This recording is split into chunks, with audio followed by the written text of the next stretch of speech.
आणि आम्ही बघून घेऊ. आणि काय हे बघा, हे आंदोलन मनोज जरांगेंचं शिक्षण आणि नोकऱ्यांवरचं आंदोलन आता राजकारणापर्यंत येऊन पोहोचले. आजची पत्रकार परिषद ते त्या प्रमाणपत्रावर बोललेच नाहीत. ते बोलले आम्ही भुमरेला कसं निवडून आणलं, आम्ही शिरसाटांना निवडून कसं आणलं. परत एकनाथरावजी शिंदेंना म्हणले तुमच्यावरचा गद्दारीचा डाग आम्ही पुसला. पाहिलं, हे आज नवीन महाराष्ट्राला नवीनच कळलंय.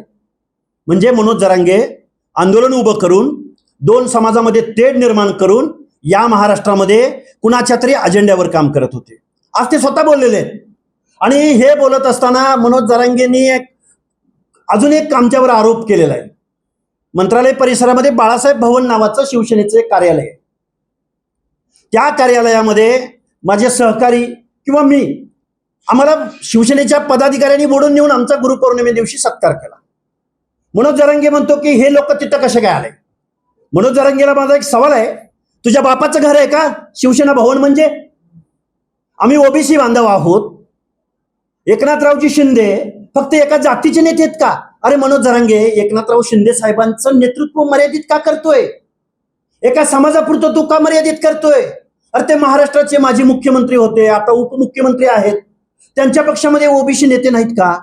त्यांच्या पक्षांना ओबीसीने मतदान केलं नाही का? मग ओबीसीचा एखादा कार्यकर्ता त्यांच्या कार्यालयात गेला तर तुझ्या पोटात पोटशिळ उठायचं कारण काय?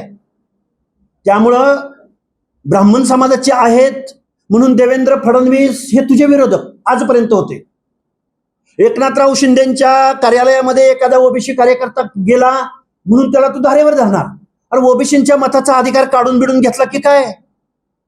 मुळात संविधान मानणारे आणि पक्ष पार्टी ज्यावेळी चालवावी लागते त्यावेळी सगळ्यांचं मतदान हवं असतं. सगळ्यांच्या प्रश्नावर त्यांना काम करावं लागतं. मुळात एकनाथरावजी शिंदे साहेबांना माझं सांगणं आहे, देवेंद्रजी फडणवीस साहेबांना माझं सांगणं आहे, आणि ते लाड वगैरे ही जी मंडळी आहेत त्यांच्याकडे सारखं ये जा ये जा ये जा करत असतात. काय ते आपल्याकडं म्हण आहे, गाडाव मेलं ओजानन शिंगरू मेलं येरझाऱ्यानं. काय काय लाडची भूमिका काय? तुम्ही वारंवार तिकडे जाता म्हणजे तुम्ही त्याला फसवायला जात होता का? ते काय म्हणतायत हे सरकारला तुम्हाला सांगता येत नाही. आणि सरकार काय निर्णय घेतंय ते मनोज जरांगेला कळत नाही.